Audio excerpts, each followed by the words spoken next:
Thank you for tuning in to Music Marvels with Achickwitbeatz and Breezy Gipson. I am music producer Achickwitbeatz. And I'm entrepreneur Breezy Gipson. And we're glad that you're here with us today. We got another show lined up for you full of music industry news. Been a lot of things happening. But of course, we got the highlights for you as usual and beats by yours truly. And you want to let them know who we got coming? Going to be the one and only Kyle Blackman. And he's got a whole lot of Brooklyn and family legacy going on. I can't wait. Awesome sauce. So without any further ado, let's do it. Okay.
We're back with music industry news. The U.S. Senate has joined multiple states that are considering the legislation of limiting the use of exclusivity clauses in the ticket industry. Man, that was a mouthful.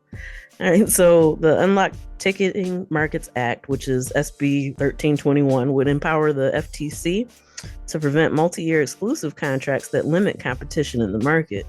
So with one company kind of leveraging its power to lock venues into exclusive contracts that last up to 10 years, there's no room for, potential competitors to kind of get their foot in the door. So, we all know that that's Live Nation / Ticketmaster because, they're definitely dominating the market and there's more news stories on that to follow as well. But the legislation is also similar to measures that are currently under consideration in New York and California. So we'll kind of see how that plays out. If they're not locked into just using them, then that will open up doors and hopefully that will make some of the music prices a little bit more affordable. Yeah, well, let's hope. Keep those fingers crossed. Yeah. All right, Utopia is asking its shareholders to help raise over $90 million as it forecasts profitability by June of next year. So in November, This is the same firm that we told you about that laid off 20% of its staff, which was around 230 jobs. Less than 6 months after that, it laid off about 15% of its workforce, which was about 100 jobs. And then last month, we also shared with you that Roberto Neri left 62 days after becoming the CEO of the Music Services Division. So obviously, they've got some stuff going on there. And now that they're asking for shareholders to help it raise more money, not really sure how well that's going to go and if the shareholders are going to be down with that. But hey, we'll filter the information to you as it comes in, but things are not looking pretty good over there. And I know if I was an investor, I'd kind of have some questions before helping them raise some more money. What do you think? I think as the world turns, that's what I think. Okay. All right, TikTok's parent is, which is ByteDance, is working on an AI music app that, quote unquote, significantly lowers the music creation barrier. So a new job that they had posted was kind of unveiling what's to come, and supposedly they're requiring experience or knowledge of intelligent creation and algorithms as a plus. So, what that means, they're working on something behind the scenes that we'll be seeing pretty well shortly, I should say, in the near future, probably. So a lot of things are happening as far as this AI music stuff goes. It kind of leads into the next one, that AI music app Boomy has created 14.4 million tracks to date, and Spotify had deleted a bunch of its uploads after it detected stream manipulation. Well, now Boomy actually has access to Spotify again, because at first they pulled the stuff down and then kind of shut off their access for being able to put music on the platform, which makes sense. Because, if they're doing some shady stuff, you got this AI music, and then if they're manipulating streams, guess what that does? It lessens the pot for all of the real artists out there that are working hard to create music, and now you got to share that with some AI bots. And so, yeah, that's just a huge mess. So, a Spotify spokesperson had confirmed that that's what the removal was for, but hopefully they'll play fair now that Spotify granted them access. But they better be careful with what they're doing. So yeah, lots of stuff going on there. It really sounds like it.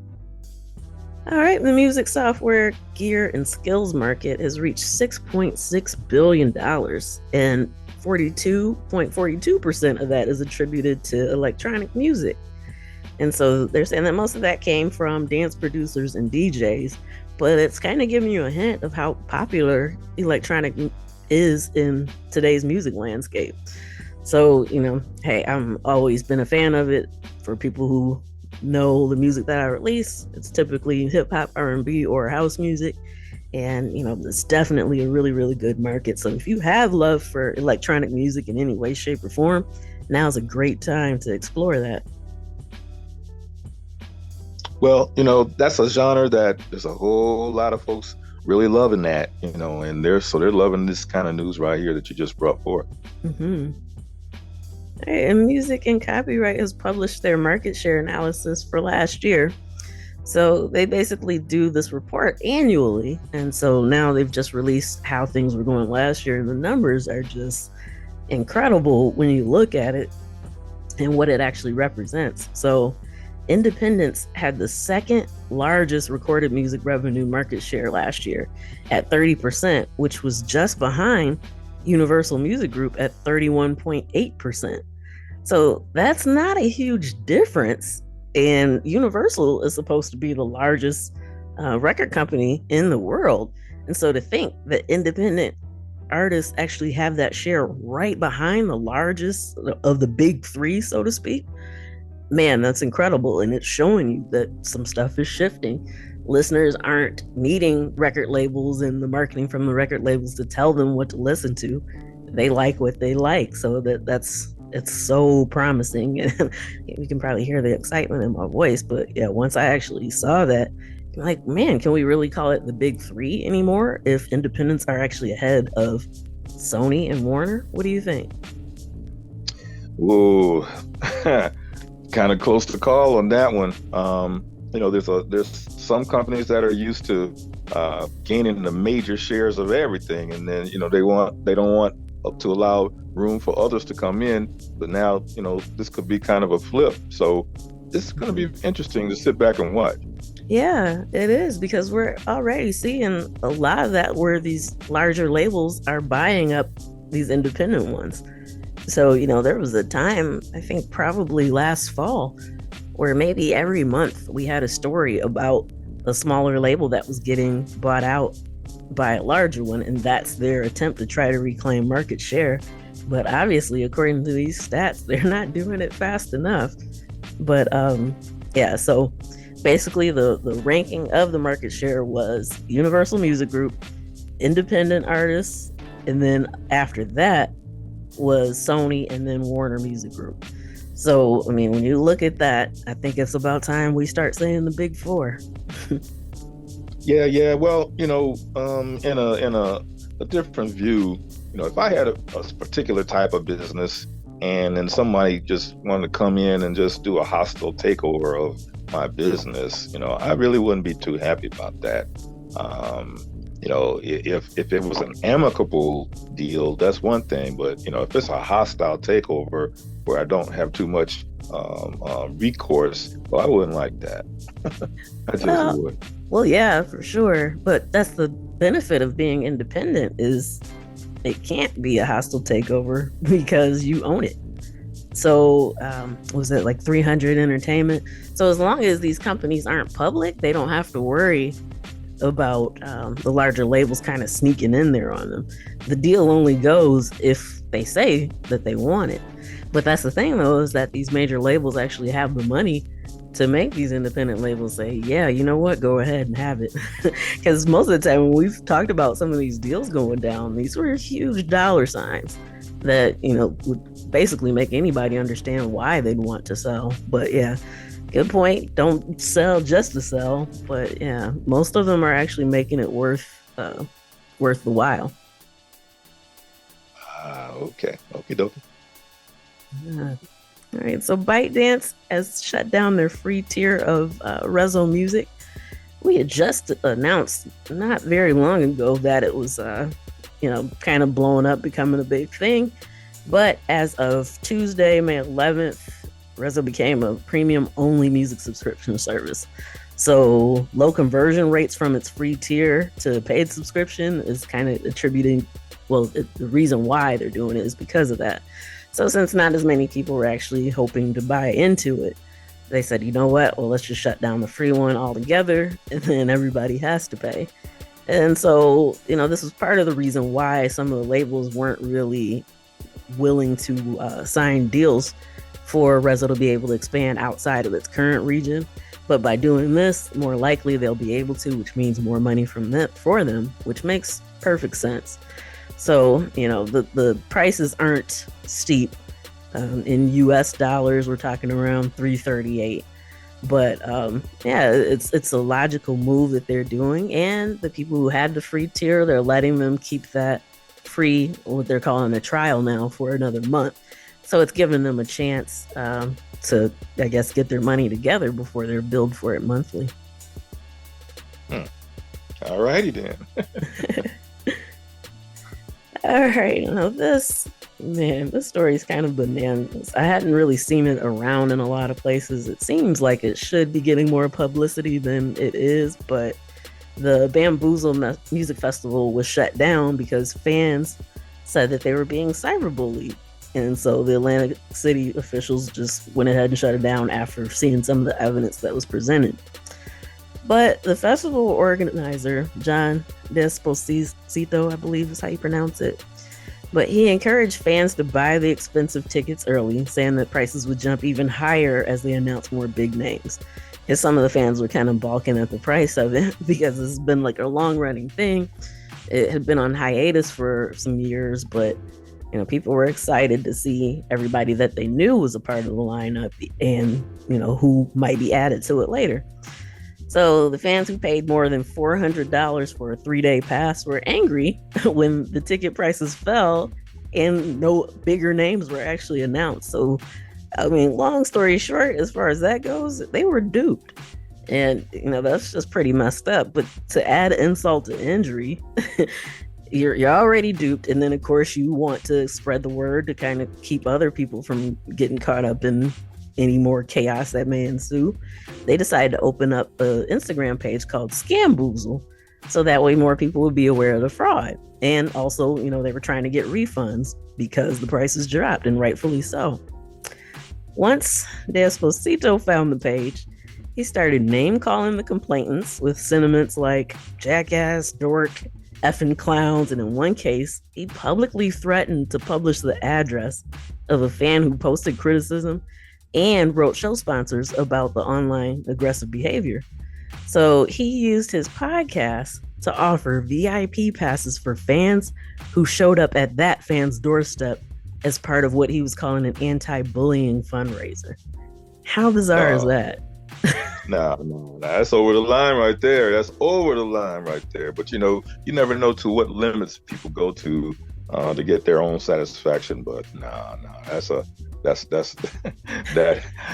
that ain't a goodie. That's a baddie right there. Absolutely. I mean, that's a horrible thing to do, just in general, but especially when you know that you've robbed people, to try to silence them for calling you out on it, and in that manner is just. Yeah, I don't know. Like I said, I'm surprised more outlets weren't covering this, but yeah, just crazy. So, when I had first heard the story, I kind of heard your voice in my head, Breezy, with the inspect what you expect. Why would you expect that kind of behavior? But you got to be careful. I mean, especially after all these failed festivals that we've heard about between Woodstock 99 and Fire Festival and some of these other ones that actually got the documentary coverages. We know that it happens, but just to be aware, sometimes stuff like that might be going on before it's known on a mass level like that. So be careful. Yeah, let the buyer beware, and do your due diligence. We all work very diligent to acquire the funds. Okay, so we don't want those funds just disappearing just for the heck of it disappearing. So buff up and protect yourselves in every way possible. Yep. Very well said. And speaking of which, Live Nation has their first quarter revenue has climbed up because they're saying that the concert demand just keeps going up. And Ticketmaster has sold close to 90 million concert tickets this year, and that's up from 20% the same time last year. And so, I mean, those are some pretty huge numbers. Their total first quarter revenue was 3.1 billion, which was up from 1.8 billion last year. So we're seeing like these huge swings. People are tired of being cooped up. They're wanting to get out, get some of that live music and enjoy it. And the CEO, Michael Rapino, was questioned on a podcast about some of the ticketing prices, saying, hey, why are they so expensive? And especially, with the fees that you have to do on top of that. And so, in typical fashion, it's like, well, the artists determine the prices, but, people kind of want to know, what about these exorbitant fees? And he claimed that 80% of those service fees go to the venues. If this is true, then, that would actually make a little bit of sense because, they're actually housing the event. They got to make sure that they pay their staff, keep the lights on and all that good stuff. But right after saying that, and this is a direct quote. So yeah, I'd love to get your thoughts on this, Breezy. But he said, this is a business where we can charge a bit more. I'm not saying excessively, but it's a great 2-hour performance of a lifetime that happens once every 3 or 4 years in that market. You don't have to underprice yourself. Low to middle income people will make their way to that arena for that special night. End quote. What do you think about that? Yeah. Well, see, we for those of you who don't know firsthand, there can be an event taking place and the tickets could be, let's throw it out there, $39, $49. Okay. And I'm just using that as a go-to point. Mm-hmm. But with the fees, the add-ons and so on and so forth, just for two people, that $39, $49 price could jump up and you end up paying $150, $160. And you're Right. saying, okay, well, where's all of this money going? Okay, so yes, I can allude to what you say. What he said, 80% is going to the venue. And yes, the venue's got to have insurance. The venue's got to have security. The venue, they want to make it a safe place for you to go and visit, and enjoy the meeting or concert or whatever. That's on a kind of testy high side right there, in my opinion. And so, yeah, his response to that question, to me, has got a whole lot of drip in it. Okay, so it's not a solid foundation of what he said.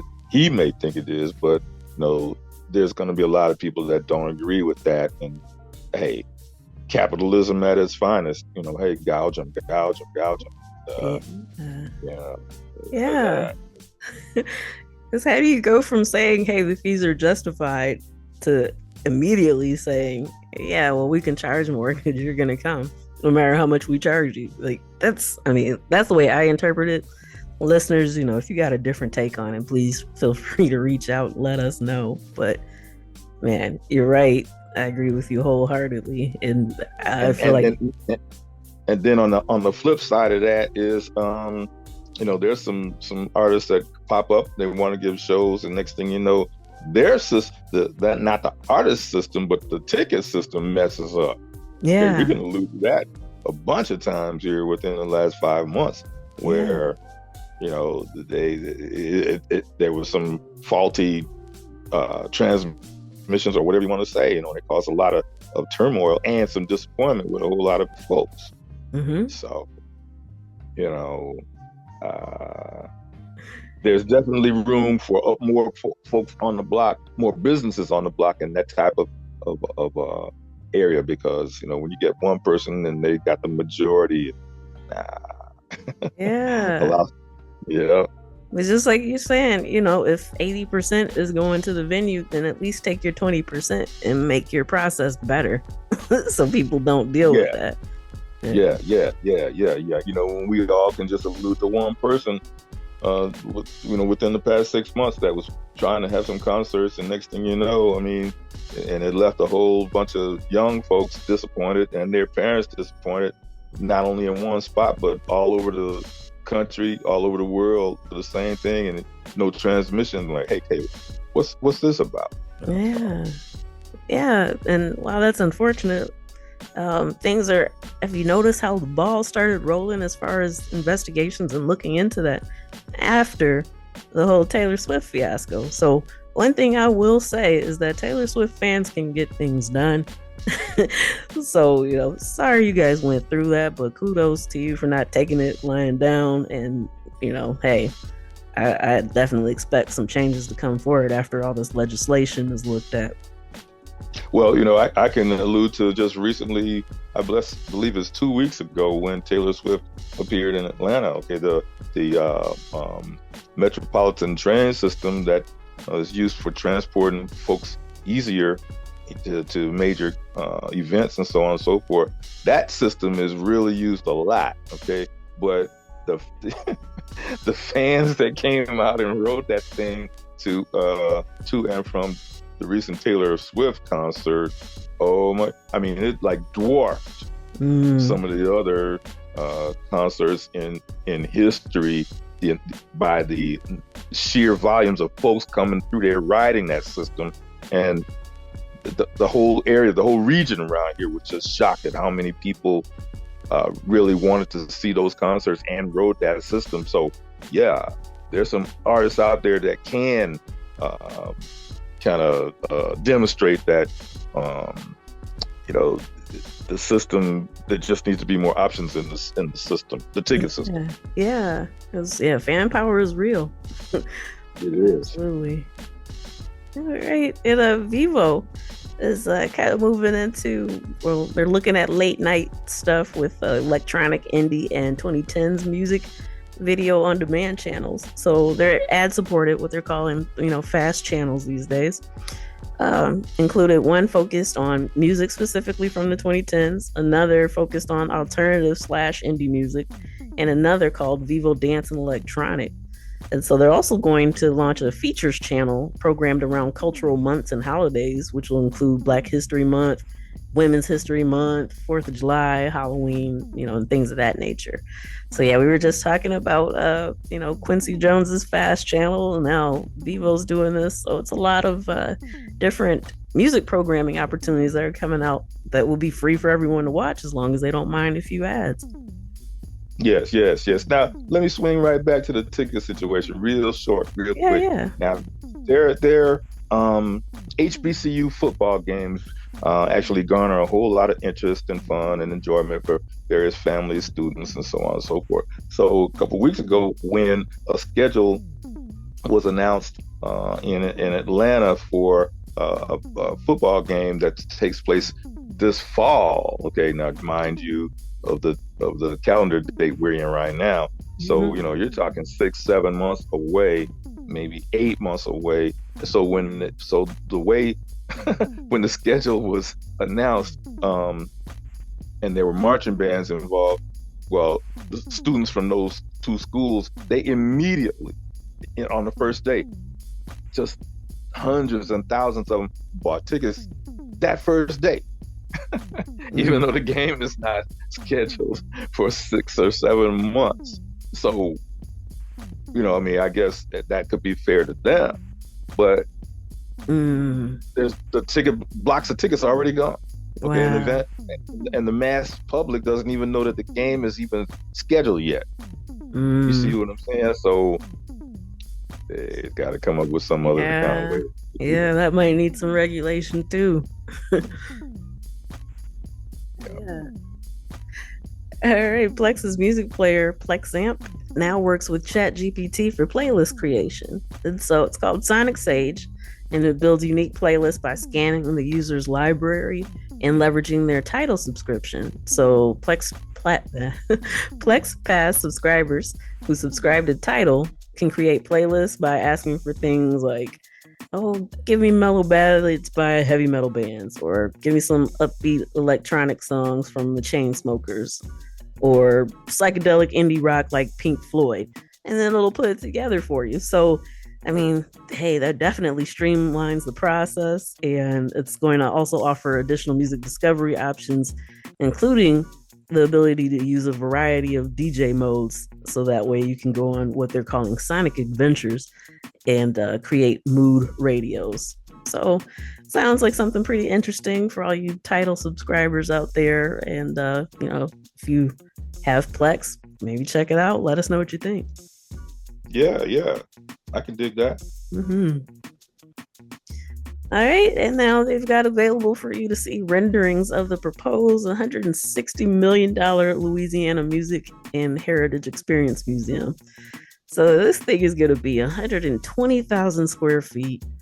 And of course, $160 million is nothing to snuff at. That's a lot of money, but it's dedicated specifically to Louisiana's music heritage. And it's going to be across from the Warehouse District edge of the Ernest N. Memorial Convention Center. And if things go as planned, architecture work will start this fall. Curation will start next year with exhibit creation through 2025 and 2026. And then the museum will actually be open in 2027, barring anything unforeseen. So, hey, definitely something to check out. I did tweet about it, I believe, last week. So hopefully you can find it there, or just do a quick Google search. But it looks pretty impressive, so something definitely for the people that are in the area, or if you'd be willing to travel, it looks like it'll be something to definitely keep in the memory books. Hey, okay, yeah. I can dig that. All right, and SoundCloud has launched a new fans tool that lets artists DM their super fans. So the feature has been used by 10,000 artists that are including Warner Music Group and some others while it was in beta. So it lets you send a direct message to super fans, and you can attach a track to these communications. And so now they're actually expanding the beta ability to 50,000 Next Pro artists. And then we'll see, what happens with it after that. But to have that ability to people that are, for a fact are interested in what you're doing, you can give them sneak previews and all that good stuff. So it's a tool that makes a whole lot of sense. Wow. Stuff happened. Yeah. All right. And just in case you haven't heard already, the major labels have won their suit. A $50 million judgment actually against Spinrilla, the mixtape host. So they were ordered to shut down Monday, May 8th at 12 midnight after they were found liable for hosting and advertising copyright infringing material on the site before and after being alerted to violations. So nearly 4,100 recordings were determined eligible for consideration for the case. And, I'm pretty sure it was a lot more than that, too. Probably just all they decided to look at. But yeah, the RIAA filed the suit on behalf of the major labels. And so definitely a victory as far as that was concerned. To anybody who's not familiar with Spinrilla, I mean, it was a huge platform of different mixes, people just kind of ripping stuff from other artists. I mean, it was basically a free-for-all. So, for as long as this has been a topic, and when they actually sued them, it's kind of, slow wheels of justice turning that it finally had to shut down. But it's a move that definitely made sense. And speaking of which, probably heard by now that Ed Sheeran won the case regarding sampling Let's Get It On. And one thing I think we made pretty clear last week, but I want to make sure that more people know because I keep seeing the frustration behind this. But that was not Marvin Gaye's estate that was actually suing him. It was the other songwriter. And it's, as I said before, you can't copyright chord progressions or grooves. So the fact that the Blurred Lines case, the estate won in that situation, that's not a precedent that is actually beneficial for music. So even though that happened, of course, we all love Marvin Gaye, we love his music, you can't copyright every single piece of a song. So, I think that this was actually a good decision. The jury did well in this particular case. And if you're still kind of, fuzzy on it, just go ahead and do like a quick little search. There's a lot of good articles that explain to you why things went down the way that they did and how this is actually a win for creators all over. Okay. Well, yeah, I can understand that. I can flow with that. Yeah. And okay, so this isn't necessarily news, but we did ask a question recently for anybody, if you've heard the little snippet that Timbaland released where he said that he finally got to collab with Biggie and he used AI to create the song. We asked you how you felt about it. 75% gave it a big thumbs down. 25% were actually pro. So there's still time to vote on the poll if you want to. Check it out on our Instagram at Music Marvels Radio Show and let us know what you think. Yeah. All right, we're going to take a quick pause for the cause, and then we're coming back with the one and only Kyle Blackman. Keep it locked.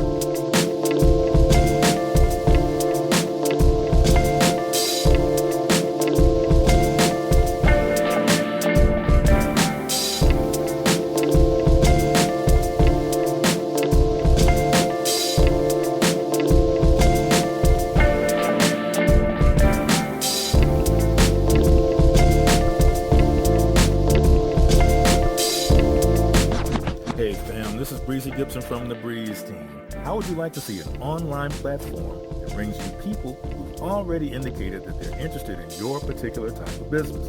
Whether it's your music you're selling, hip-hop clothing, you got a restaurant or cafe, or if you're an entrepreneur or agent for a business. Visit me at breeze2cheese.com. That's using the number 2, breeze2cheese.com, or click my bio link on my Instagram profile to see a live demo of how this can help you get more customers and make more money.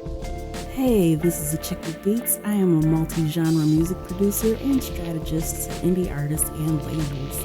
Visit my website, achickwitbeatz.com, for resources for artists and instrumentals available in various genres for songs, vlogs, blogs, podcasts, themes, TV, film, commercials, and more. Once again, that's achickwitbeatz.com, ACHICKWITBEATZ. Let's make something happen. We're in the mix with the one and only Kyle Blackman, and man, he's got a story to share. Kyle, how you doing today, sir? I'm doing good today, my brother. You know, every day is a blessing, and I'm just starting the day off right. Whoa, okay. And so you're coming in to us from Brooklyn, New York? This is true. Oh man, now look, you see, you already starting out with the upper hand today. Right? Yeah, I spent some time in Bushwick last year, and it was a really great time. Oh yeah, no, Bushwick is cool. Like around the Jefferson area, there's a lot of cool venues around there, or even the Morgan area. There's Brooklyn's cool, man. It's its own, like Chuck D said, like every borough is its own planet. Yeah. Okay, and so you've got some social media setups that you'd like to share for our peeps so they can write them down as we get started. Oh, for sure. You can find me on Instagram at kyle.blackman, and you can also find my sister at Irene Blackman on Instagram. You can contact us through there, and same thing with Facebook, Kyle Blackman, and we have the Blackman website, which is www.donblackman.com, and you can find us through there as well. Okay. So what's up today? What you into? What you got your hands wet with today? As you to just talk with you a little bit. All right. Well, today I am getting ready to go through some records, make some new playlists for the summer and spring. I am also mixing and mastering a song. I'm working with this artist, Megan Thomas, in Liverpool, and we're working on like a small project together, working on a few things. Also working on some unreleased stuff with my dad, just going through the archives, working on my own stuff, working on my sister's stuff, and just taking time to learn more as much as I can. Have some time. Yeah, but I always say, like, it's nothing wrong with perfecting your craft and doing what you love doing, but you got to have a balance for things outside of what you love doing too. Like if it's has something to do with like being health conscious or going somewhere for inspiration or just taking a walk through nature, these things is just as important as making the music. You always gotta have the balance, because back in the day, even in my early 20s, I used to be like, oh, it's all about the music and I'm gonna do this 24/7. No, I don't have to eat right now. I can only do like a meal a day. I don't have to.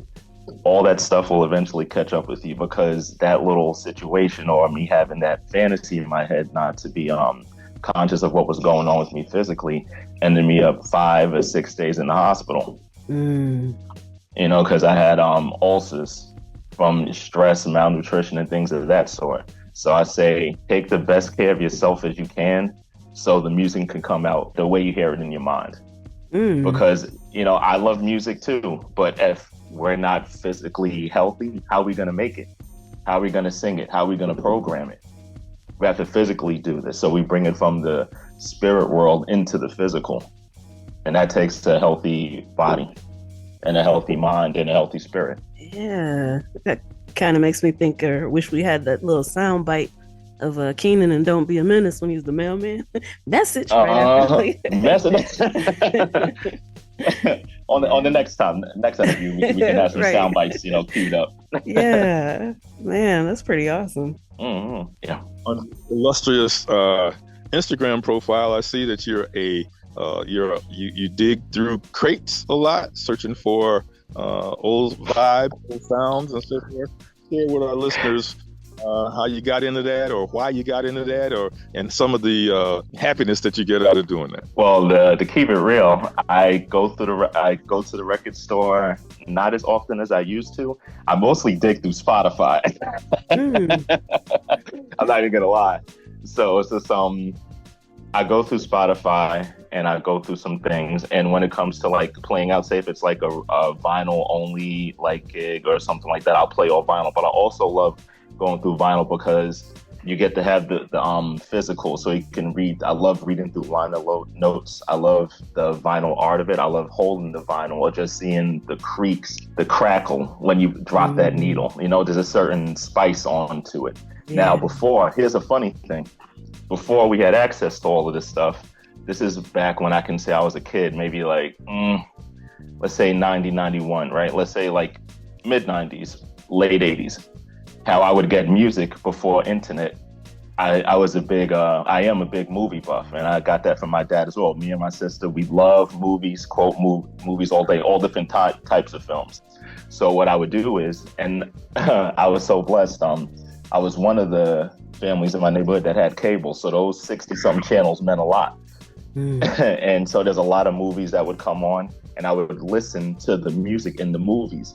And, you know, usually when the movie ends, you turn off, you go to the next channel. I would sit, watch the credits. Oh, that's that song. So I would write it down so I wouldn't forget. And whenever it would come back around, say if on TV or a music video, I would get that knowledge as well. So even when CDs came around after cassette, I would buy the soundtracks to these movies so I can get all different types of music in one shot. Today, now you had playlists on Spotify and YouTube and everywhere else. But back then you had to fight for that knowledge. You had to really research. You had to go to Tower Records. You had to go to Virgin Records store and like, listen, you had to dig for this stuff. So wherever I can find audio is where I'm a dig, whether it's VHS, cassette, CD, whatever. If I can hear it, I'm going to adapt to it. That's what's up. I believe that's just as respectable. I know some people try to clown e-digging, but I mean, the resources are there for us now where we don't have to go through all that like you mentioned. But yeah, that's wild. Like when you sit there talk about looking at the credits and everything and just kind of grabbing it off of that. Like that's some premium digging right there. Oh yeah, and even some movies you're not supposed to watch, you know, just like, oh, these covers on great soundtrack. Okay, let me write this down. Oh, this is another, you know. So it's like I had access to a lot of good stuff early on. So that's why I feel like me and my sister's movie knowledge is so high. And my dad had a hell of a movie collection. He was Blockbuster before Blockbuster. That's dope. Yeah, hundreds of VHSs. So there was sometimes. Yeah, I'm sorry. We can. Oh, no. We're just vibing. So you know, when you come to fruition as Kyle Blackman, music maker, then what you're saying is there's a whole lot of ingredients in that pot you're stirring up. Spices you never heard of. Okay. Because you know, I mean, okay. Spicy. Yeah, man, you got to go into the outer realm to bring the stuff back. You know, we got it, because that's one thing. When I talk about things like that, at a very early age, my dad put me on to avant-garde jazz. So like Train, Sun Ra, Pharoah Sanders, Sonny Sherrick, these type of dudes. So there's this radio station in New York, 88.3.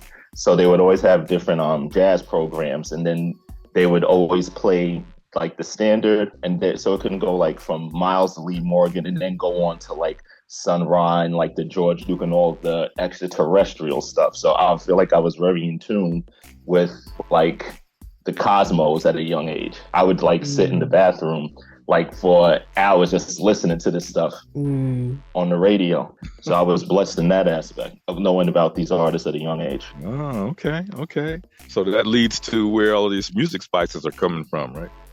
Yeah, because we all have our own interpretation of our different messages. Like say if I'm sitting down creating music right now and you're sitting down creating music, you're going to receive a different message than me. So what I bring back is like my own. What you bring back is your own. Yeah. Okay. You know? Yeah. Hey, since you brought up the soundtracks, I used to really love collecting those. I still got some of my old, the big CD cases, and I realized that most of mine were actually filled with soundtracks. Do you have like any favorites that kind of stand out to you, like especially during like 80s, 90s era? Oh, all right, this is gonna be like all over the place. Where do I start? Mo Better Blues soundtrack, Pulp Fiction, Kingpin, Ghostbusters 2. I know, I'm sorry, Bobby Brown. Oh no, yeah, my little cousin used to play that like nonstop. I mean, the first Ghostbusters soundtrack was cool, but the second one, that's when things really got into the New Jack Swing. Yeah. Let me see. There's so many I can't even put a finger on it right now, but there's a lot of soundtracks that helped me along the way, and not even just like when it comes to jazz, but it's just like hip hop, R&B, soul, funk, punk rock, new wave, alternative, electronica. Like it's endless. Like there's no limitation to what I listen to. If I receive something positive from it, if I receive something positive from it, and it does something for me to keep me moving on to see another day or inspire me to create something that doesn't exist, and I'm going to gravitate toward it. That's the way my mind has always been. I always gravitate toward, what I like or the things that I'm into, despite of whatever anybody else thought. Like, make a long story short, in my teenage years, I was into punk rock. Okay. I was a punk rocker, so I played CVs a few times, Sitting Factory and Continental. These are some venues that don't exist anymore, but I was in South Jamaica, Queens, doing my own thing, spikes, leg wide pants, rocking vans before people like, oh, what a van, doing my own thing. But you always gotta I say that to say this, always walk to your own beat, always walk to your own tune, because these people are making sure that you're sleeping well at night, then I'm making sure you eat every day, then I'm making sure if you're all right mentally or spiritually. You always got to walk into your own tune, and then the right people who can understand where you're coming from can gravitate toward you. Yes. And you gravitate toward them. Yes, 100%. You've got such a rich history.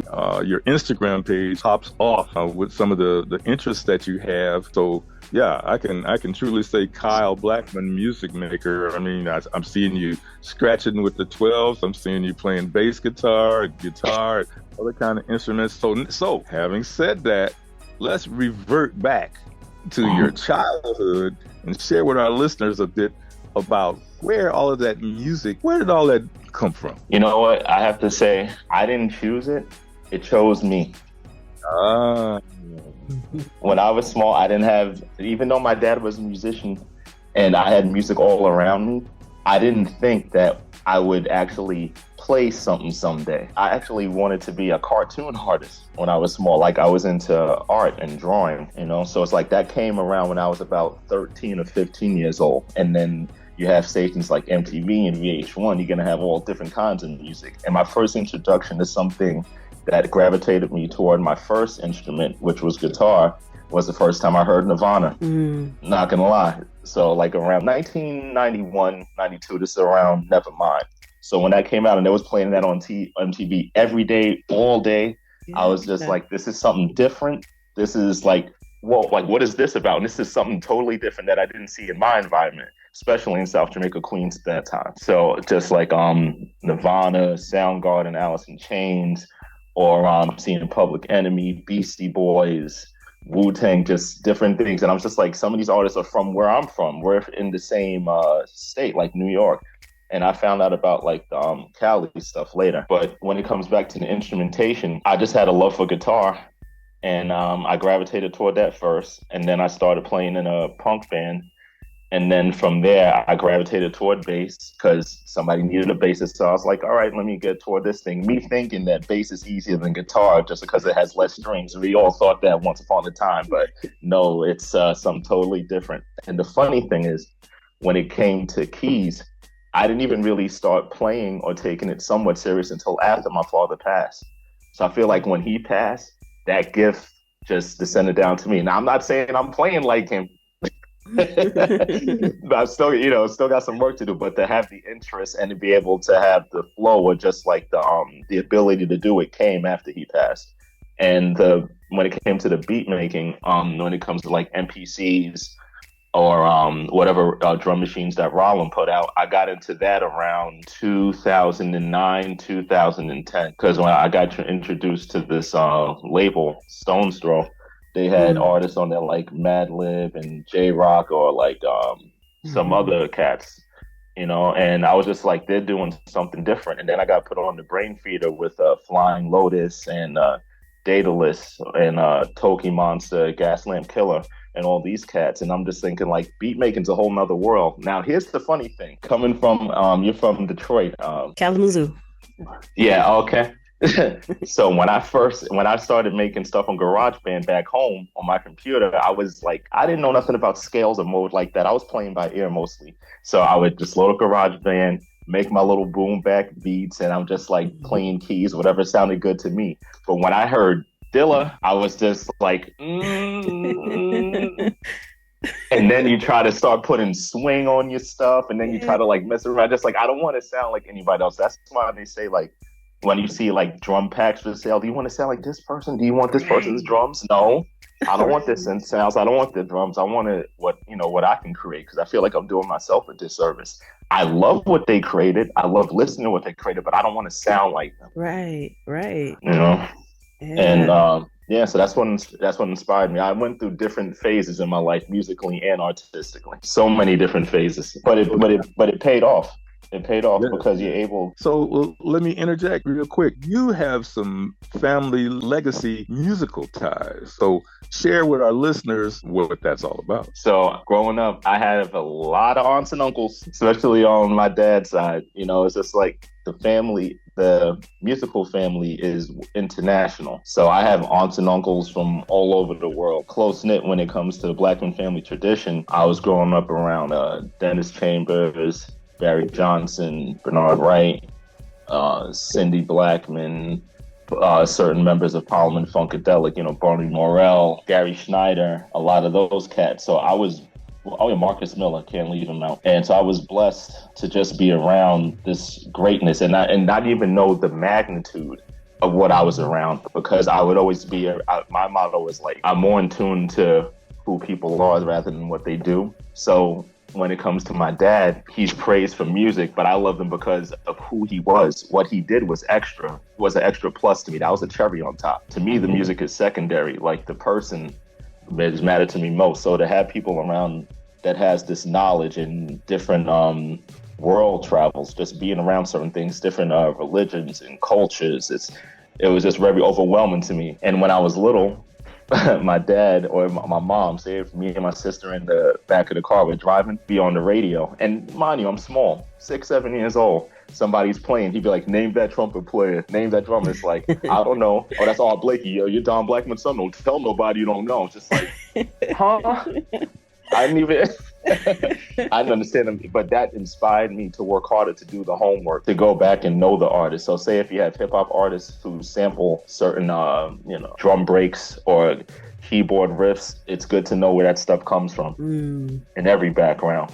Because even just like other producers, they just don't sample jazz, R&B, or soul. They'll sample bossa nova, electronica, EDM, whatever sound comes to mind. So it's always good to be well-rounded in music. I listen to everything. Yeah, we just had this conversation recently. Like, in order to make good music, you have to listen to more than one genre. You do. Even in languages you don't understand. Mm-hmm. Even like bossa nova, or even just salsa, or this. I was just listening to some stuff earlier from Turkey, and it's all over the place. Good music is good music. Universal language. Universal language. And even in like my punk rock, goth metal days, there could be some times where the message may come through distorted, but it's about what the person is saying that touches your soul. So it's just like, say you can put a song on like Motorhead Ace of Spades, right? I love the way it sounds. Do I fully agree with the message within the lyrics? Some I agree, some I don't. Some things I believe in, some things I don't. But it's the tone that I listen to. So I always love distortion, goes well with guitar. So what's to stop me from listening to metal or hardcore or something else if I'm adapted to the tone? Right. And some of the messages are positive, some of the messages are negative. But that's like, there's some good food, there's some bad food. Just because I listen to it doesn't necessarily mean I live by the guidelines of what they were saying. So I always gravitate, even stuff like I didn't like, I just listen to it just to know that it exists. The same thing, we see things that are going out in the world.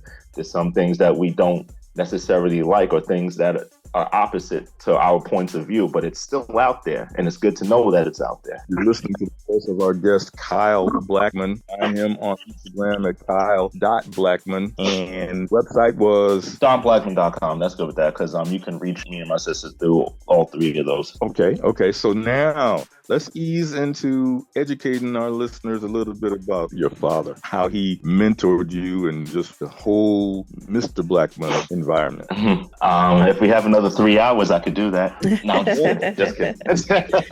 Just kidding. To square it up, he was one of a kind. And I'm not just talking about him being my dad, just him as a person, right? He was more than music. He was more than art. He could have been anything he wanted to be if he wasn't a musician. His character, his personality, and his spirituality was so strong. It made me forget where I was at the time, growing up in South Jamaica, Queens, with a lot of things going on at that time. He made me forget that that there was crazy things going on in the world. If I was having a bad day, or if he was having a bad day, I would never know it, because he always felt like it was his job to uplift your day. And seeing him in the studio was like magic. You know how like when you see Michael Jackson dance, or you see Prince perform, or you see like Earth, Wind & Fire, or even Parliament Funkadelic with a big, what you call lightings, all that extra stuff. He was all of that. He was. Sometimes I get a little choked up about it, because words can't describe the things that he gave, and the stuff that is just here. And he did a lot for a lot of people. He helped a lot of people. He always wanted to put people on. He always had knowledge when it came to politics. Very strong in spirituality, a very strong praying man.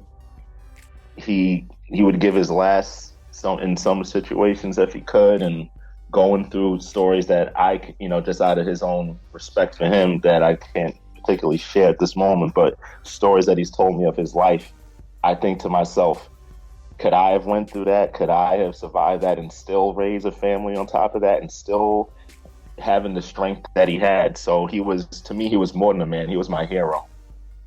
Oh. He was my hero. Aside from the art, as a man, as a person, he was my hero.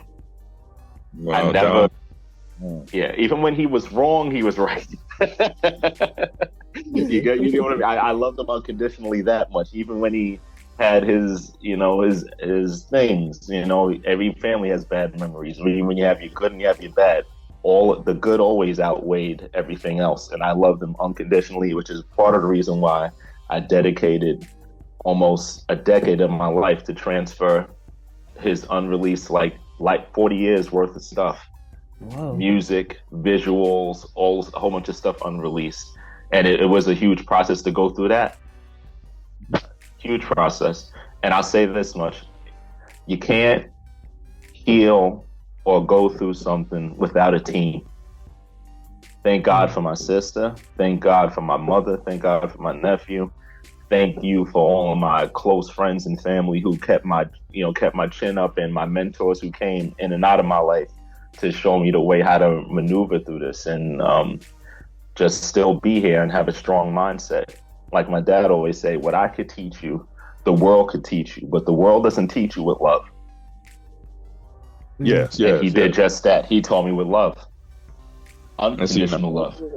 Right there, you've opened the door to us inviting you back. With the time flew by, we've only got about a minute left, but this has been a great opening journey and conversation with you, Kyle Blackman. And so, thank you, my brother. Kyle Blackman, music maker. And so, so, again, the clock's staring us in the wall. So why don't you give out your contact information one more time and we're going to get ready to close out. Oh, for sure. My contact information is kyle.blackman on Instagram. And you can also reach my sister on Irene Blackman on Instagram. And you can go to www.donblackman.com.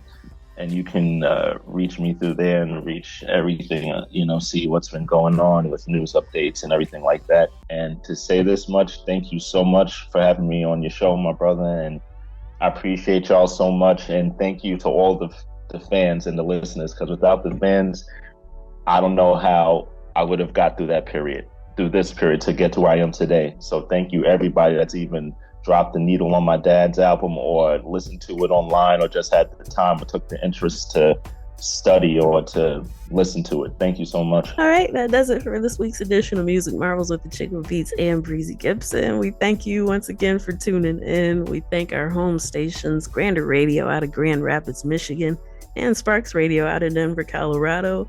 And I had a blast. It was a great time, and I'm looking forward to next week already. How about you? Oh, yeah. That's a foregone conclusion. We got to get it.